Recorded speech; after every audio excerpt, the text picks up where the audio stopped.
Uncle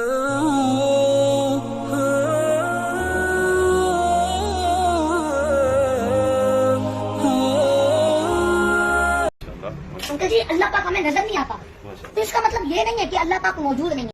uncle जी हम अल्लाह पाक की बनाई हुई चीजों को नहीं देख सकते, तो हम अल्लाह पाक को क्या देख सकेंगे? ताकि इन्हें पता चल जाए आपसे जो पूछना चाहते हैं।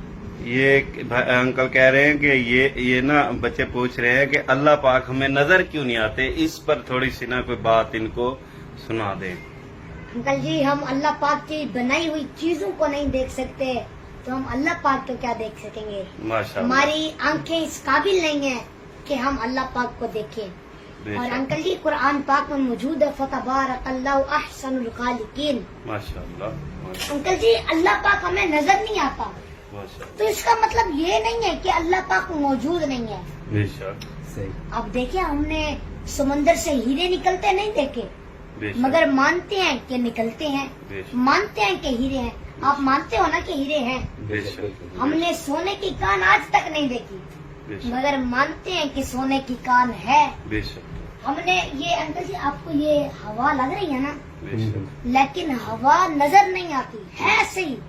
बेशक। अब अंकल जी हमें खुशबू आती है, बेशक। खुशबू हमें नजर नहीं आती, बेशक। आती है लेकिन नजर नहीं आती। बेशक। और हमने हलाकू खान और चंगेज खान को नहीं देखा, बेशक। मगर मानते हैं कि हैं, बेशक। मानते हैं कि हैं। माशाअल्लाह। अंकल जी हम इन चीजों